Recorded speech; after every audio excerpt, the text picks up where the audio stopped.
Baik, mari kita berdoa. Bapa di surga, kami bersyukur, terima kasih buat pagi yang indah yang Kau berikan kepada setiap kami. Saat ini kami mengucap syukur Tuhan, Kau memberkati Pak Monang yang sudah membawakan pujian penyembahan. Kiranya namamu saja yang dipermuliakan. Memberkati juga saat ini para lektor yang akan membacakan firman, mengurapi setiap kami, baik lektor, hambamu Bapak Joseph Paul Sang, juga setiap kami yang ada di Zoom, juga yang di YouTube, mengurapi setiap kami, sehingga kami yang haus dan lapar akan firman-Mu dipuaskan di dalam hadirat-Mu. Kami serahkan Tuhan Yesus, firman-Mu ini ke dalam tangan-Mu, kami percaya Tuhan, kami diberkati dengan firman-Mu. Di dalam nama Tuhan Yesus kami mengucap syukur, terima kasih. Haleluya, amin. Terima kasih Pak Mulia. Ya, terima kasih Bu Amar Bulan. Iya, saudara, mari kita mendengarkan pembacaan firman Tuhan. Silakan dimulai dari Ibu Elia Pandi. Ya, baik Pak Mulia. Pembacaan Alkitab dari 2 Samuel pasal yang ke-19, ayat 1 sampai ayat yang ke-23. Lalu diberitahukanlah kepada Yoab, ketahuilah, raja menangis dan berkabung karena Absalom. Pada hari itulah kemenangan menjadi perkabungan bagi seluruh tentara, sebab pada hari itu tentara itu mendengar orang berkata, raja bersusah hati karena anaknya. Sebab itu tentara itu masuk kota dengan diam-diam pada hari itu, seperti tentara yang kena malu, kembali dengan diam-diam karena melarikan diri dari pertempuran. Raja menyelubungi mukanya, dan dengan suara nyaring merataplah raja. Anakku Absalom, Absalom, anakku, anakku. Lalu masuklah Yoab menghadap raja di kediamannya serta berkata, pada hari ini engkau mempermalukan semua hambamu yang telah menyelamatkan nyawamu pada hari ini dan nyawa anak-anakmu laki-laki dan perempuan dan nyawa istri-istrimu dan nyawa bundik-bundikmu dengan mencintai orang-orang yang benci kepadamu dan dengan membenci orang-orang yang cinta kepadamu. Karena pada hari ini engkau menunjukkan bahwa panglima-panglima dan anak buah tidak berarti apa-apa bagimu. Bahkan aku mengerti pada hari ini bahwa seandainya Absalom masih hidup dan kami semua mati pada hari ini, maka hal itu kau pandang baik. Oleh sebab itu, bangunlah, pergilah keluar dan berbicaralah, menenangkan hati orang-orangmu. Sebab aku bersumpah demi Tuhan, apabila engkau tidak keluar, maka seorang pun tidak akan ada yang tinggal bersama-sama dengan engkau pada malam ini. Dan hal ini berarti celaka bagimu melebihi segala celaka yang telah kau alami sejak kecilmu sampai sekarang. Lalu bangunlah raja dan duduk di pintu gerbang. Maka diberitahukanlah kepada seluruh rakyat demikian. Ketahuilah, raja duduk di pintu gerbang. Kemudian datanglah seluruh rakyat itu menghadap raja. Adapun orang Israel sudah melarikan diri masing-masing ke kemahnya. Seluruh rakyat dari semua suku Israel berbantah-bantah, katanya, Raja telah melepaskan kita dari tangan musuh kita. Dialah yang telah menyelamatkan kita dari tangan orang Filistin. Dan sekarang ia sudah melarikan diri dari dalam negeri karena Absalom. Tetapi Absalom yang telah kita urapi untuk memerintah kita sudah mati dalam pertempuran.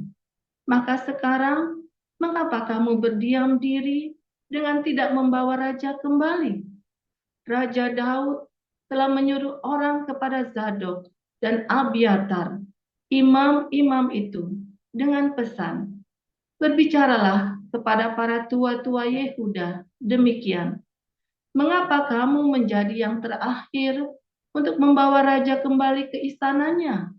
Sebab perkataan seluruh Israel telah sampai kepada raja. Kamulah saudara-saudaraku, kamulah darah dagingku. Mengapa kamu menjadi yang terakhir untuk membawa raja kembali? Dan kepada Amasa, haruslah kamu katakan, bukankah engkau darah dagingku? Beginilah kiranya Allah menghukum aku, bahkan lebih lagi daripada itu. Jika engkau tidak tetap menjadi panglimaku, menggantikan Yoab. Demikianlah dibelokkannya hati semua orang Yehuda secara serentak, sehingga mereka menyuruh menyampaikan kepada raja pesan ini, kembalilah tuanku dan semua anak buahmu. Lalu berangkatlah raja pulang dan sampailah ia ke tepi sungai Yordan. Sementara itu orang Yehuda telah sampai ke Gilgal untuk menyongsong raja dan untuk membawa raja menyeberang sungai Yordan. Juga Simei bin Gera, orang Benyamin yang dari Bahurim itu, cepat-cepat datang bersama-sama dengan orang-orang Yehuda untuk menyongsong Raja Daud. Juga ada 1.000 orang dari daerah Benyamin bersama-sama dengan dia, dan Ziba, hamba keluarga Saul, dan ke-15 anaknya laki-laki, dan ke-20 hambanya bersama-sama dengan dia datang tergesa-gesa ke sungai Yordan mendahului raja. Lalu menyeberang dari tempat penyeberangan untuk menyeberangkan keluarga raja dan untuk melakukan apa yang dipandangnya baik. Maka Simei bin Gera sujud di depan raja ketika raja hendak menyeberangi sungai Yordan dan berkata kepada raja, janganlah kiranya tuanku tetap memandang aku bersalah, dan janganlah kiranya tuanku mengingat kesalahan yang dilakukan hambamu ini pada hari tuanku raja keluar dari Yerusalem. Janganlah kiranya raja memperhatikannya lagi, sebab hambamu ini tahu bahwa hamba telah berbuat dosa.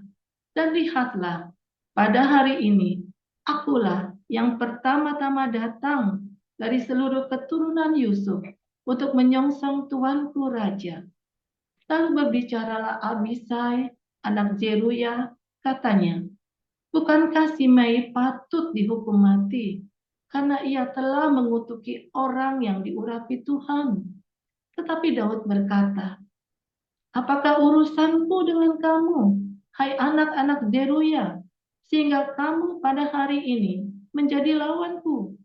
Masakan pada hari ini seorang dihukum mati di Israel? Sebab bukankah aku tahu bahwa aku pada hari ini adalah raja atas Israel?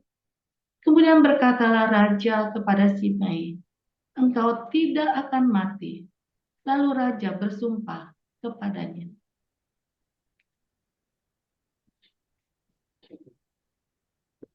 Silakan Pak Cecep. Baik, saya lanjut ke ayat yang 24.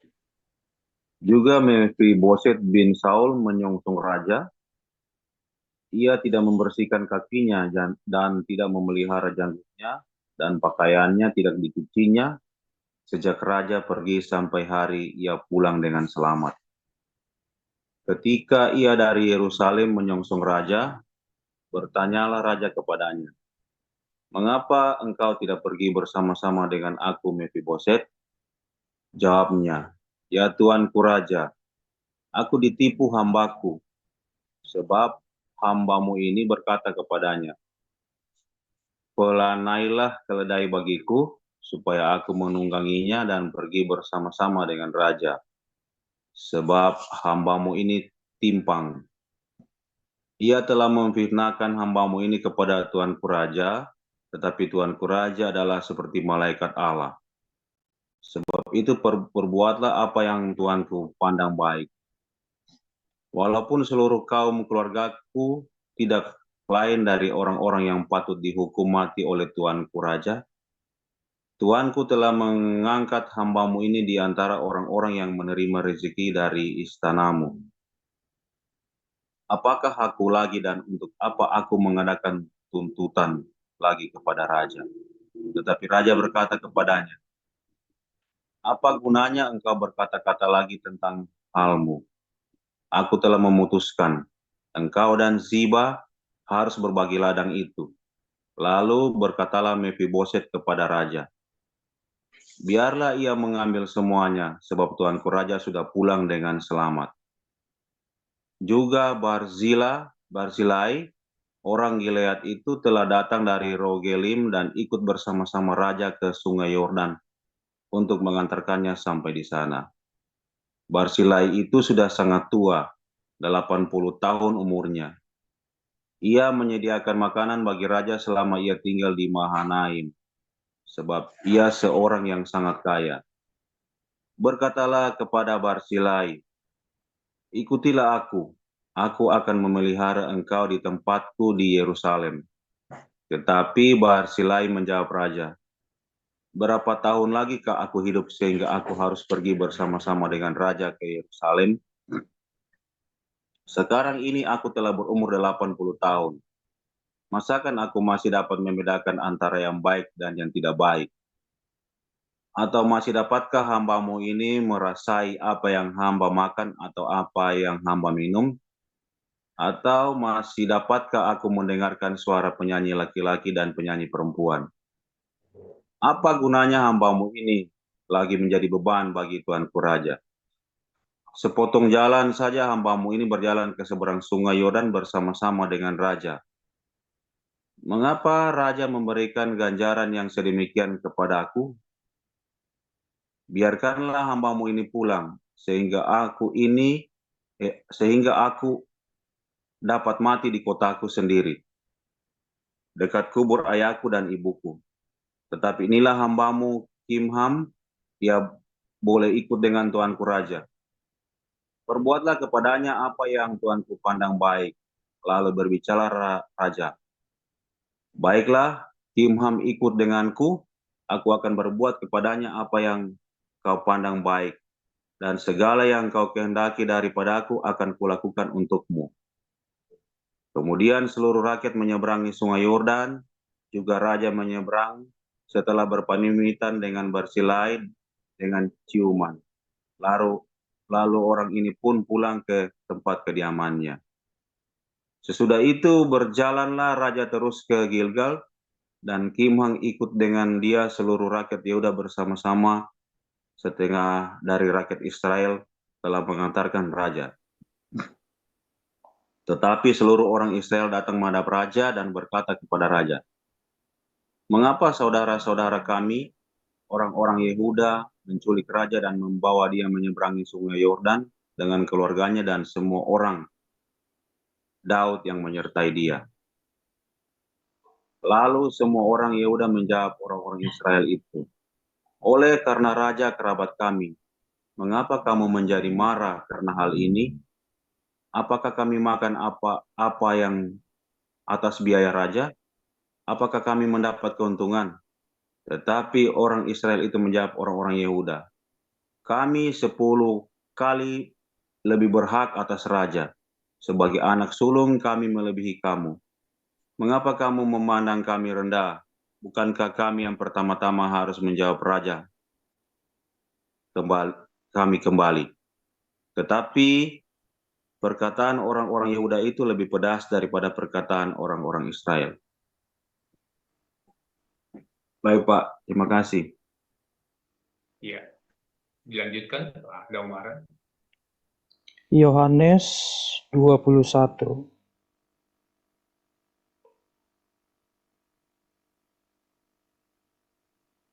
Kemudian Yesus menampakkan diri lagi kepada murid-muridnya di pantai Danau Tiberias, dan ia menampakkan diri sebagai berikut.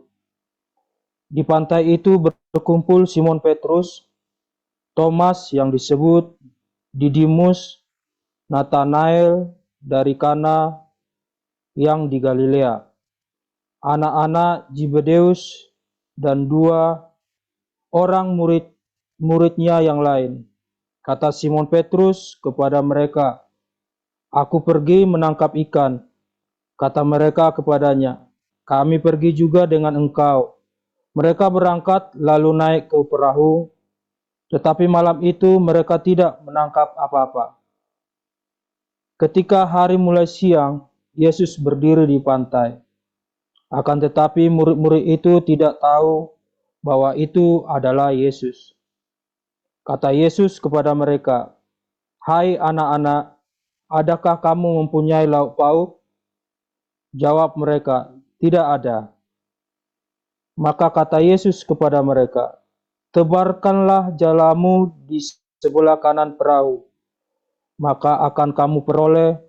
Lalu mereka menebarkannya dan mereka tidak dapat menariknya lagi karena banyaknya ikan. Maka murid yang dikasihi Yesus itu berkata kepada Petrus, "Itu Tuhan." Ketika Petrus mendengar bahwa itu adalah Tuhan, maka ia mengenakan pakaiannya, sebab ia tidak berpakaian, lalu terjun ke dalam danau. Murid-murid yang lain datang dengan perahu karena mereka tidak jauh dari darat, hanya kira-kira 200 hasta saja, dan mereka menghela jala yang penuh ikan itu.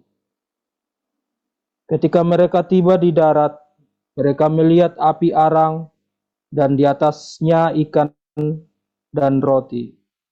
Kata Yesus kepada mereka, "Bawalah beberapa ikan yang baru kamu tangkap itu." Simon Petrus naik ke perahu lalu menghela jala itu ke darat. Penuh ikan-ikan besar, 153 ekor banyaknya, dan sungguh pun sebanyak itu, jala itu tidak koyak. Kata Yesus kepada mereka, "Marilah dan sarapanlah." Tidak ada di antara murid-murid itu yang berani bertanya kepadanya, "Siapakah engkau?" Sebab mereka tahu bahwa ia adalah Tuhan. Yesus maju ke depan, mengambil roti, dan memberikannya kepada mereka. Demikian juga ikan itu. Itulah ketiga kalinya Yesus menampakkan diri kepada murid-muridnya sesudah ia bangkit dari antara orang mati. Sesudah sarapan, Yesus berkata kepada Simon Petrus, "Simon, anak Yohanes, apakah engkau mengasihi aku lebih daripada mereka ini?" Jawab Petrus kepadanya, "Benar Tuhan, engkau tahu bahwa aku mengasihi engkau." Kata Yesus kepadanya, "Gembalakanlah domba-dombaku." Kata Yesus pula kepadanya untuk kedua kalinya, "Simon, anak Yohanes, apakah engkau mengasihi aku?" Jawab Petrus kepadanya, "Benar Tuhan, engkau tahu bahwa aku mengasihi engkau." Kata Yesus kepadanya, "Gembalakanlah domba-dombaku." Kata Yesus kepadanya untuk ketiga kalinya, "Simon, anak Yohanes, apakah engkau mengasihi aku?" Maka sedih hati Petrus karena Yesus berkata untuk ketiga kalinya, "Apakah engkau mengasihi aku?" Dan ia berkata kepadanya, "Tuhan, engkau tahu segala sesuatu. Engkau tahu bahwa aku mengasihi engkau." Kata Yesus kepadanya, "Gembalakanlah domba-dombaku. Aku berkata kepadamu, sesungguhnya ketika engkau masih muda, engkau mengikat pinggangmu sendiri, dan engkau berjalan kemana saja kau kehendaki. Tetapi jika engkau sudah menjadi tua, engkau akan mengulurkan tanganmu, dan orang lain akan mengikat engkau dan membawa engkau ke tempat yang tidak kau kehendaki." Dalam hal ini dikatakannya untuk menyatakan bagaimana Petrus akan mati dan memuliakan Allah. Sesudah mengatakan demikian, ia berkata kepada Petrus, "Ikutlah aku." Ketika Petrus berpaling, ia melihat bahwa murid yang dikasihi Yesus sedang mengikuti mereka, yaitu murid yang pada waktu mereka sedang makan bersama duduk dekat Yesus, dan yang berkata, "Tuhan, siapakah dia yang menyerahkan Engkau?" Ketika Petrus melihat murid itu, ia berkata kepada Yesus, "Tuhan, apakah yang akan terjadi dengan dia ini?" Jawab Yesus, "Jikalau aku menghendaki supaya ia tinggal hidup sampai aku datang, itu bukan urusanmu. Tetapi engkau ikutlah aku." Maka tersebarlah kabar di antara saudara-saudara itu bahwa murid itu tidak akan mati. Tetapi Yesus tidak mengatakan kepada Petrus bahwa murid itu tidak akan mati, melainkan, "Jikalau aku menghendaki supaya ia tinggal hidup sampai aku datang, itu bukan urusanmu." Dialah murid yang memberi kesaksian tentang semua ini dan yang telah menuliskannya, dan kita tahu bahwa kesaksian itu benar. Masih banyak hal-hal lain lagi yang diperbuat oleh Yesus, tetapi jikalau semua itu harus dituliskan satu persatu, maka agaknya dunia ini tidak dapat memuat semua kitab yang harus ditulis itu. Amin. Haleluya. Terima kasih untuk para lektor yang telah membacakan firman Tuhan. Pada kesempatan ini ada Ibu Elia Pandi, Pak Cecep Utama, dan Saudara Daumara sendiri.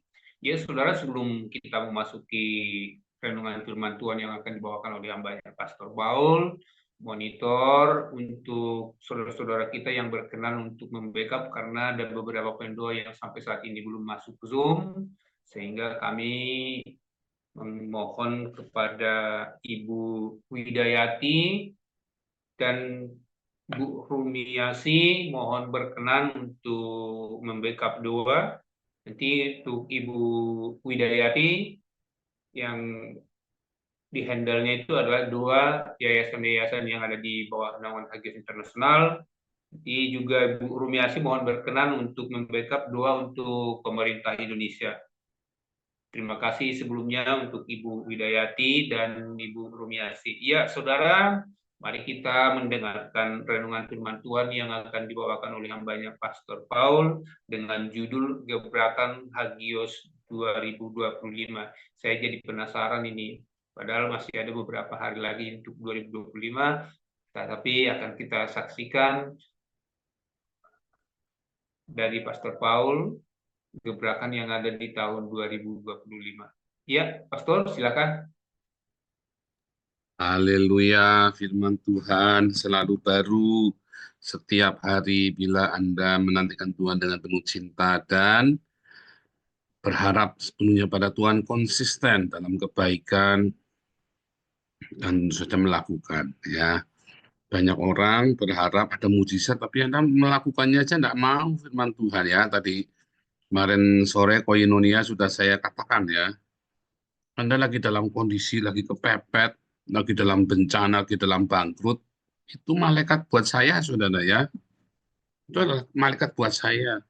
Tapi banyak orang lagi susah, lagi bangkrut, dia mengeluh, ya karena Anda tidak bersama dengan Tuhan. Karena Anda tidak ikut seturut kehendak Tuhan. Kamu bukan hamba Tuhan, tapi kamu hamba dirimu sendiri, saudara ya. Tapi kalau saya hamba Tuhan, ya saya mengikuti, aku ini hanya hamba Tuhan, jadilah seturut kehendak-Mu. Sedangkan banyak orang dari kalian tidak mau menuruti kehendak Tuhan, tapi maunya mengikuti keinginanmu sendiri, saudara. Makanya segala peristiwa yang baik pun bisa jadi kutuk, karena kamu mau ngikutin keinginanmu sendiri. Sementara yang hal yang buruk, apalagi saudara, ya, yang baik aja bisa jadi kutuk, apalagi yang tidak baik. Di saat damai, Anda melampiaskan kebencian, kemarahanmu, apalagi di saat yang tidak baik. Sementara saya ini hanya hamba Tuhan, saudara ya. Ya, tidak baik ya, tidak apa-apa. Selama saya masih bersama Tuhan, nggak apa-apa. Sehingga semuanya jadi yang kelihatannya nggak baik itu sebenarnya baik. Ya, ya kan? Sebenarnya kan segala bencana, segala musibah itu adalah malaikat bagimu kalau kamu selalu hidup menurut kehendak Tuhan yang jadi. Thy will be done. Bukan kehendakmu yang jadi, saudara. Kalau Anda ingin ngikutin kehendakmu terus, yang baik pun jadi nggak baik. Ya, jadi satana, jadi kesulitan kan. Kekayaanmu malah membawa kamu jadi main perempuan, kawin lagi. Ibu-ibu punya duit, bukannya benar, malah jadi tambah nggak benar. Jadi sombong, jumawa, yang jadi meremehkan orang lain, malah jadi neraka bagimu. Kekayaanmu ya menjadi kecantikanmu, malah menjadi kutuk bagimu, saudara, karena satana itu ya. Tapi ada orang-orang dalam kelemahannya, dalam kemiskinannya, dalam kesakitannya, justru itu adalah malaikat bagimu, saudara ya. Dengarkan koinonia tadi malam ya, diputar ulang, dengarkan baik-baik. Lalu bagaimana cara kita bisa selalu hidup dalam kehendak Tuhan. Seturut kehendakmu terjadilah. Nanti saya upload juga yang dalam bahasa Inggris Belanda ya, campuran ya, yang kemarin koinonia di Den Haag saya khotbahkan. Tapi hari ini kita mau belajar ya gebrakan. Apa itu gebrakan yang akan dilakukan oleh komunitas Hagios? Hagios ini artinya orang-orang kudus. Bukan orang yang kudus karena Anda hidup kudus, tapi bukan karena Anda yang hebat hidup kudus, bukan. Tapi karena Anda dikuduskan. Hagios itu karena Anda dikuduskan oleh Tuhan ya. Saudara, gebrakan yang besar akan terjadi, saudara, 2025. Kita sudah melakukan banyak sekali terobosan-terobosan ya. Selama 2021, 2022, 2023, 2024. Dan banyak sekali yang terjadi ya. Masa-masa honeymoon sudah selesai, ini adalah tahun kelima ya. Saya bilang 5 tahun pertama kita penuh dengan kasih karunia. Ya, salah-salah itu lumrah. Ini adalah tahun kelima, saudara. Maka ini akan menjadi sebuah sesuatu ya, yang akan menjadi solid. Apapun tahun ini, saudara, kita mencapai apapun itu menjadi solid, saudara. Kita sudah melewati masa-masa honeymoon ya, di mana semuanya baik, semua kita makin progres. Tetapi kita juga melewati masa-masa kita bertengkar satu sama lain. Komunitas ini, saudara ya, melewati masa-masa yang sulit, gesekan terjadi, kesalahpahaman, iri-irinan, ya, aduh, pokoknya segala macam ya, saudara ya. Yang padahal Anda bukan ributnya sama saya, pokoknya ujungnya akhirnya ributnya sama saya. Padahal Anda tadinya bukan sama saya ya, Alengso ribut sama Amin Wijaya, ribut mereka berdua, ya mutung-mutungan, akhirnya ributnya sama saya, saudara. Sekarang mereka baikan tuh ngeributi saya berdua, si Amin Wijaya sama Alengso, ya kan? Nah, yang lain juga nih, Bu Cinta keluar, ributnya bukan sama saya loh, saudara, Bu Cinta loh. Ya kan, ributnya bukan sama saya, Anda saksinya semua tuh ya, ributnya sama bendaharanya Kios kan, bukan sama saya kan, saksinya ada semua yang di grup itu. Nah, ini ujung-ujungnya apa lagi ya, saudara ya? Pokoknya ributnya bukan sama saya, saudara ya. Galarua itu asalnya ributnya bukan sama saya, saudara ya. Ributnya sama Pak Tobing. Ending-endingnya, gara-gara saya tidak mau mencat Pak Tobing, saya dimusuhin, saudara. Ya kan? Iya dong, itu ya, saudara ya. Selalu begitu. Nah, tetapi, saudara, apapun itu, saudara ya, apapun itu kita sudah bilang ya, semua selama kamu tidak nyebrang ke Islam, itu hanya kesalahpahaman. Yang semuanya tidak ada yang tidak bisa diperbaiki. Dan bahkan, saudara, kalau itu menjadi baik, kita tidak memberikan kesempatan kepada setan untuk menunggangi konflik itu, saudara. Yaitu dengan saling memburukan, saling menjelekkan, saling menyerang ya. Makanya saya terus, makanya saya cerita, klarifikasi. Tapi saya mundur, tidak akan saya harus nyelekin Santiago kurang ajar, maling lah, si siapa Lisnora kurang ajar, maling, penipu, segala nggak pernah, saudara ya. Bahkan termasuk Bu Vivin, Pak Alex, saya nggak pernah jelek-jelekan mereka di depan umum, saudara. Oh, ada satu dua saya privat, saya cerita kondisi yang ini ya, yang dalam suasana privat. Tapi dalam publik umum itu nggak boleh. Kalau privat itu kan namanya ada orang minta klarifikasi dari saya sudah secara privat. Itu harus saya omongkan ya, apalagi kalau dia adalah salah satu donatur atau tim inti kita ya pasti harus saya jelaskan. Tapi di luar saya nggak boleh, saudara ya, karena apa itu kan menjadi iblis yang menyerang, yang membuat saya jadi setan bagi mereka yang bersalah paham dengan kita.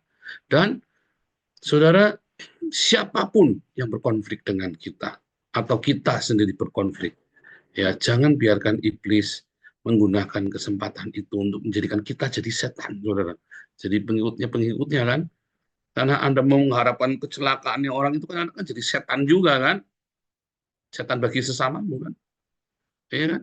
Kamu menjelek-jelekan, kamu nutup jalannya, ya makanya saya nggak pernah ya jelek-jelekin kalau lagi berkonflik, biarin aja. Kalau dia jelek-jelekan kita, akhirnya rontok sendiri, bukan kita yang bikin rontok, saudara. Ya kan? Bahkan kita selalu berusaha merangkul semua. Ya, kenapa, saudara? Karena gebrakan apapun tidak akan jadi gede, tidak akan eksplod kalau kita tidak mengizinkan rekonsiliasi, saudara. Rekonsiliasi adalah sebuah explosion di dalam cinta. Ya, rekonsiliasi adalah sebuah explosion, saudara, di dalam cinta, dalam keluarga, dalam persahabatan, di dalam suami istri, di dalam komunitas, di gereja, di dalam bangsa. Rekonsiliasi, semangat untuk rekonsiliasi dan mengizinkan ya untuk bisa berbaikan. Apapun kesalahannya, sebesar apapun kesalahannya, sekurang ajar apapun, pokoknya rekonsiliasi, hati yang ya aku memaafkan, ya, dan aku mau memberkati, itu adalah sebuah explosion dalam suatu movement, saudara. Begitu kita bisa melakukan rekonsiliasi, mungkin orangnya tidak mau, tidak apa-apa, tapi hati kita punya hati yang reconcile, saudara, maka akan terjadi sebuah explosion dalam sebuah movement. Ya, ingat hukumnya kita adalah hukumnya Tuhan loh, bukan hukumnya dunia ini ya, bukan sio-sio, primbon, bukan saudara. Hukumnya kita adalah hukumnya Tuhan sendiri. Ya, tetapi saudara ya, ada orang-orang ya rekonsiliasi yang memaafkan, tapi nggak ada tapi, saudara. Rekonsiliasi adalah sebuah kata memaafkan. Ya, memaafkan. Ya, artinya memaafkan itu artinya memaafkan dan kita siap memberkati, saudara. Siap memberkati. Ya, banyak orang memaafkan, tapi dia tidak mau memberkati. Nah, itu bukan memaafkan. Saudara. Memaafkan itu artinya sebuah tindakan positif. Bukan cuma, ia memaafkan tapi tidak melupakan. Nggak bisa orang lupa, saudara. Ya, aku memaafkan dan melupakan. Nggak ada orang lupa, nggak bisa. Ada. Tapi kita terima, berdamai dengan itu. Ya, tapi aku rugi, iya, tapi aku terima. Saya dirugikan miliaran, saudara ya, sama seorang anak hamba Tuhan terkenal ya. Sekarang saya memaafkan. Lupa nggak kejadiannya? Nggak mungkin lupa lah. Sakit nggak ya sakit. Kalau ingat juga sakit, saudara ya. Sampai saya keluarganya berantakan, hampir cerai, sampai saya korat-karit semuanya, saudara ya. Korat-karit semuanya, saudara ya. Sampai saya masuk penjara juga. Kalau saya waktu itu saya bayarin menang, saya nggak masuk penjara, saudara. Cuman karena waktu itu saya bilang, enggak, saya nggak mau bayarin dia. Bagaimanapun juga dia keluarga pendeta terkenal. Kalau saya penjarakan, nggak baik. Ya, saudara ya. Akhirnya saya masuk penjara, saudara ya. Padahal bayarnya cuma murah waktu itu 30 juta, saudara. Cuma 30 juta. Kalau dia masuk saya menang, saudara. Cuma saya bilang apa saya masuk. Ya. Dan itu membuat pengalaman saya mahal. Saya bilang saya sangat strict dengan yayasan, dengan keuangan dalam yayasan. Begitu kamu ada goyang tidak benar, saya sikat dulu, saudara. Kasian nggak? Enggak kasian. Kesalahpahaman mungkin. Tetapi saya tidak marah, tidak benci. Saya hanya melakukan yang semestinya saya lakukan. Tanpa saya harus marah-marah, tanpa saya harus benci sama Anda. Begitu saya ngerasa ini tidak, saya akan minta meeting besar, ya minta dirubah pengurusnya. Bagaimanapun juga saya yang teriak cari dana loh, saudara. Ada apa-apa saya yang mangsek loh, hancur saya loh, saudara. Karena saya teriak-teriak kan cari dana kan. Jadi begitu itu saya nggak nyaman, saya harus ambil tindakan, saudara. Ya kan, 90% donasi itu kan dikenal yayasan kita dari YouTube saya. Jadi kalau ada apa-apa saya kan dipertanyakan. Nah, tetapi bukan berarti kalau itu saya rubah sesuatu, batu ini pasti maling, ya bukan. Karena apa? Ya saya nggak nyaman. Keluar malingnya belum tentu. Bahkan bolak-balik saya bilang ya, saya tidak menemukan ada indikasi penipuan. Itu saya ngomong dengan amat sangat jelas sekali, saudara ya. Entah kenapa Galaruan nangkapnya bisa beda, ngomongnya terus beda-beda tiap hari ya saudara ya. Padahal saya sudah ngomong berkali-kali dengan jelas. Saya belum menemukan ada indikasi penipuan. Saya hanya tidak suka karena laporan keuangannya tidak diberikan ke saya. Udah sesimpel itu saudara. Ya tapi itu ya pokoknya hanya kesalahpahaman. Buat saya itu kesalahpahaman. Ya, mau orang menganggapnya besar, buat saya itu bukan masalah yang harus sampai benci-benci sampai kita harus saling bunuh, saudara. Oh, bahkan saya masuk penjara aja kemarin saya bisa ngampuni kok. Saya masuk penjara pun saya bisa ngampuni loh, saudara. Saya masuk penjara ya waktu itu ya. Ya walaupun di penjara ya enak ya karena kita ada channel ya. Kalau nggak ada channel ya sengsara, saudara. Nah, bayangin kalau ada di dalam penjara kayak apa rasanya, ya kan? Nggak bisa keluar, orang dihina, orang kehilangan kepercayaan kepadamu, ya kan? Nah, tetapi Tuhan baik ya, saudara ya. Orang masih tetap percaya hari ini kita bisa kumpulkan sampai puluhan miliar. Ya kan, sudah puluhan tahun, sudah berapa puluh miliar yang kita kumpulkan ya, sudah kita salurkan juga tentunya ya. Bukan buat saya pribadi, tidak ada satu rupiah pun masuk dana saya pribadi. Kecuali untuk mengganti ya, uang pengganti ya harus diganti dong. Ya kan, misalnya kita ada beli apa buat pelayanan, ya pasti kita ganti ada notanya. Ya saudara, sama seperti ini Pak Mulia kan juga diganti kalau pergi mana, pasti diganti juga ongkosnya, nggak mungkin nggak diganti. Nah, sama ya saudara ya. Jadi kita ya intinya saudara ada kesalahpahaman. Masa honeymoon itu sudah menjadi masa-masa konflik ya di dalam komunitas kita. Tapi di dalam konflik itu saya tetap percaya bahwa Tuhan bekerja dalam komunitas ini. Dan orang-orang yang berkonflik itu kebanyakan salah pahamnya bukan sama saya, tapi sama orang lain. Lalu ngadu ke saya karena saya tidak mau menjadi hakim, mereka marah sama saya, ya kan?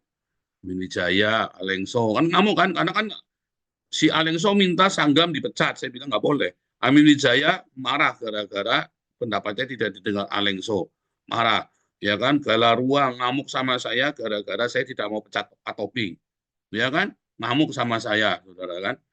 Dan seterusnya ya, gesekan ya, Vivin Pak Alex dengan Bu Lianti, ya, Cinta dengan Pak Hari, banyak konflik-konflik, saya sebut namanya satu-satu nih saudara ya. Saya berharap mereka semua melakukan rekonsiliasi. Kalau enggak ya urusanmu dengan Tuhan. Urusan kalian dengan Tuhan. Nah, kalau sama saya, saudara ya. Akhirnya konfliknya sama saya, karena saya tidak mau menjadi hakim. Saya nggak mau pecat. Ya, karena saya tidak mau, karena tidak ada bukti yang signifikan untuk melakukan pemecatan. Yang Sanggam dipecat, saya nggak mau, saudara. Enak aja lu pecat orang sembarangan. Setelah ada kehilangan mobil, karena keteledorannya Sanggam, yang mencari juga bukan saya, saudara. Karena memang itu harus dong. Kalau nggak, kalau Sanggam nggak dipecat, kita juga salah. Itu SP3. Dipecatnya SP3 bukan karena Sanggam nyuri mobil, bukan. Tapi karena keteledoran. Dan itu pun bukan dipecat karena Sanggamnya tidak baik kerjanya ya. Kerjanya baik ya, cuma karena keteledoran. Ya, bisa ada. Itu kan pelanggaran berat. Bukannya kriminal ya, saudara ya. Bukan. Tetapi itu pun ya harus kita benarkan dulu. Ya, itu pun dikasih ini ya saudara ya, apa namanya? Kita pun nggak sembarangan mecat-mecat begitu karena itu bukan kriminal, bukan Sanggam mencuri mobil, bukan ya saudara ya. Jadi jangan salah paham ya, dulu Sanggam nyuri mobil, nggak ada Sanggam nyuri mobil saudara. Diberhentikan SP3 otomatis karena pelanggaran berat. Ya, bukan pelanggaran kriminal ya, ingat-ingat ya saudara ya. Ya, Alex Bu Vivin keluar.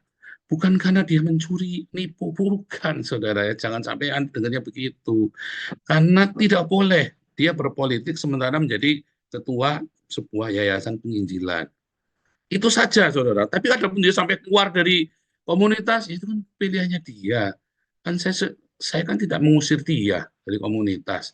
Bu Cinta keluar konflik dengan Pak Hari apa, ya kan? Ya bukan, saudara ya. Nggak usah keluar dari komunitas. Kalau Anda berhenti tidak menjabat lagi, seharusnya tidak perlu keluar dari komunitas. Tetaplah tinggal di dalam komunitas. Sebetulnya itu yang namanya komunitas. Jadi ini begitu nggak ada jabatan langsung hilang. Ya jangan begitu, saudara. Itu salah. Itu cara berpikirmu salah. Kamu nggak ada jabatan, jangan terus berarti kamu udah nggak dipakai, terus kamu hilang dari komunitas. Kayak Om Dika, gitu ya. Ngilang. Tapi kan bukan karena dicopot jabatannya, memang karena sibuk. Tapi masih aktif, kita masih kadang-kadang telepon dan hal-hal penting saya mesti update. Gitu, saudara. Jadi bukan harus hilang, harus mutung. Ya. Dan seharusnya nggak perlu tetap di dalam. ya kan? Kayak Pak David. Apa saya selalu setuju dengan pendapatnya Pak David? Enggak, saudara. Mungkin dari 100 idenya Pak David, 60 saya tolak kali, saudara. Tapi kan Pak David tetap di sini, nggak mutung. Ya kan? Pak Iman berapa kali kasih masukan ke kita.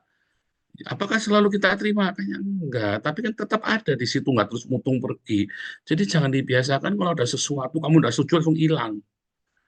Kalau kamu pun diberhentikan jadi pengurus, bukan berarti kamu jelek kan.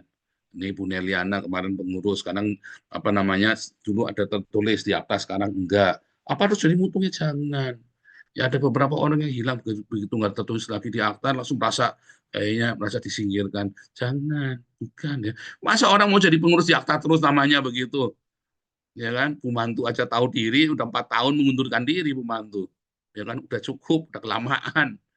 4 tahun ya mengundurkan diri. Tapi kan kemarin Pak Steven juga pernah mau mundur, saya bilang jangan dulu, nanti gantian. Iya kan, Pak Harto mau mengundurkan diri udah cukup ya, jangan dulu Pak, nanti gantian nanti. Nah kalau mundurnya nanti periode depan mengundurkan diri lah apa-apa periode depan, tapi jangan sekarang. Kan begitu. Jadi kalau mengundurkan diri bukan berarti kamu nggak dipakai lagi. Bu Mantu, iya aku enggak jadi pengurus, tetapi rumahku dipakai untuk alamat, untuk posko, untuk gudang. Gitu saudara. Itu namanya waras, ya saudara ya.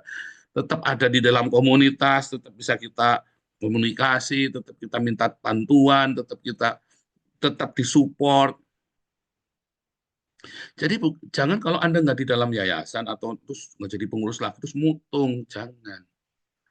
Bagaimana kita bisa mau bikin gebrakan besar kalau setiap kali orang konflik langsung hilang? Gebrakan yang besar terjadi itu ya kalau orang-orang semuanya sepakat, saudara. Ya, bukan saling menjegal, ada proyek dijegal, ada proyek dijegal. Kita mau bikin proyek di NTT Soek Eva ya, ini karena kemarin kan ada beberapa. Ya kita stop dulu, karena ini kan apa namanya menjelang Natal tahun baru ya. Nah, jadi kita stop, nanti mulai Januari Marcel berangkat ya ke NTT ke Soek Eva. Ya kemarin kan pertama Oscar ya, Oscar udah ngecek di sana semuanya, udah kasih laporan. Nanti Marcel akan berangkat lagi ya. Saudara, apapun gebrakan kita tahun 2025, ini adalah sebuah momentum, ya, sebuah momentum rekonsiliasi untuk menghasilkan sebuah awakening, ya, sebuah kebangunan, sebuah movement, kegerakan.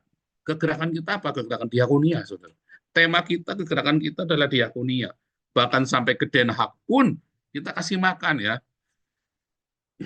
Kita tiap minggu ya sekarang kita mungkin habis sekitar 500 euro, saudara, sekitar itu ya, karena tukang masaknya kan tetap harus dibayar ya, sama seperti di Jakarta tukang masaknya dibayar, kita pun tukang masak dibayar sini ya, malah mungkin bayarnya lebih murah daripada di Jakarta kali tukang masaknya kita, ya kan, karena kita apa namanya masih setengah volunteer ya saudara, setengah volunteer. Tapi kalau dananya sudah mencukupi ya kita bayar normal ya, seperti di Jakarta kan sudah kita bayar normal karena memang dana terbesar kan di Damaris ya.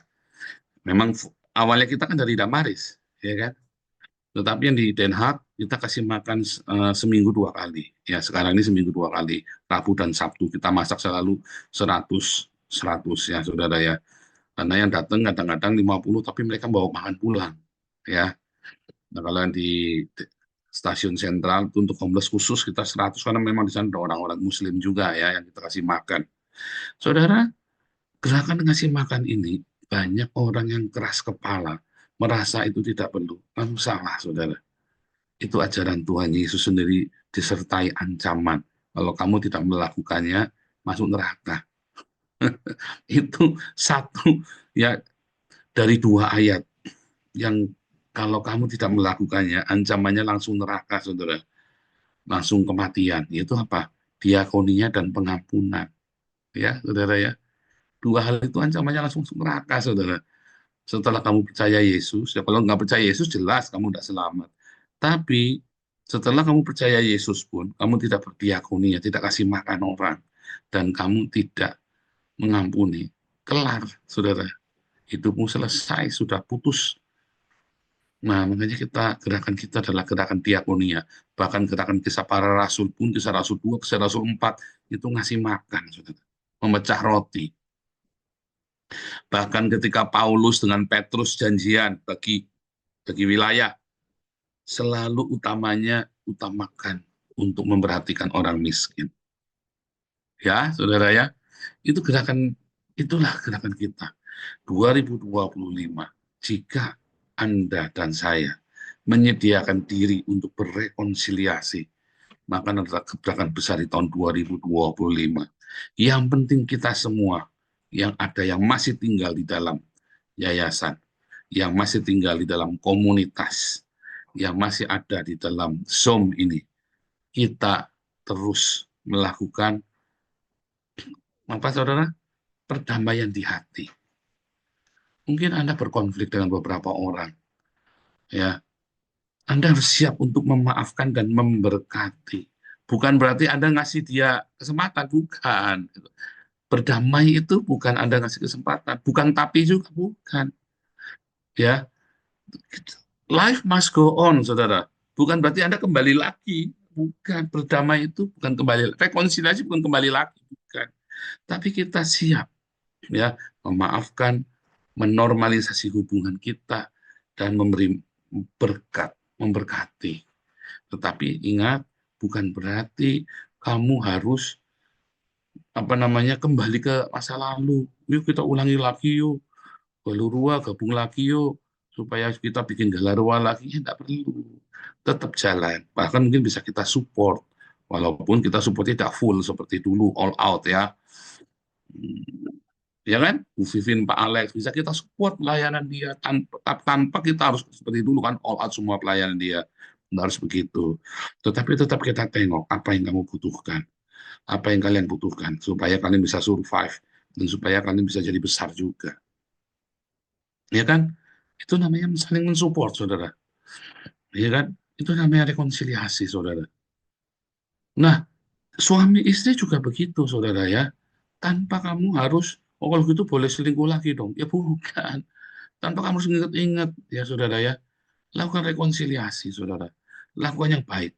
Pokoknya ke depan aku lebih baik. Tanpa nengok yang ke belakang. Pokoknya kasih yang lebih baik, kasih yang lebih baik. Ya, tetapi dua-duanya, namanya rekonsiliasi itu ya akan terjadi kalau dua-duanya. Kalau cuma sepihak nggak akan terjadi. Cuman kalau yang satunya belum waras, ya pokoknya satunya jalan terus.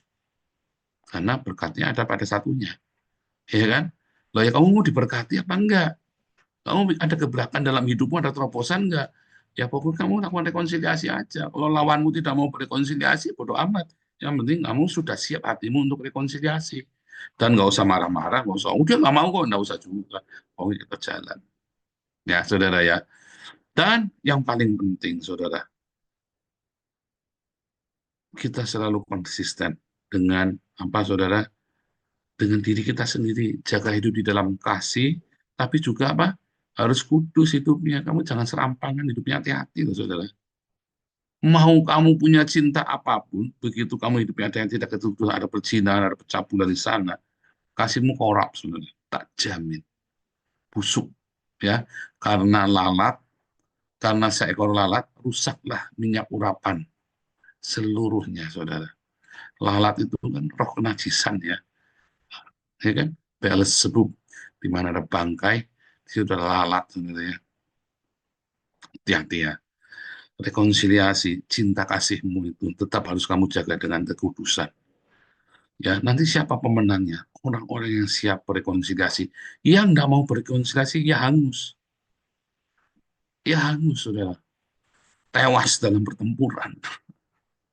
Ya, tapi kalau kamu siap dengan rekonsiliasi, ya, kamu semua akan diberkati.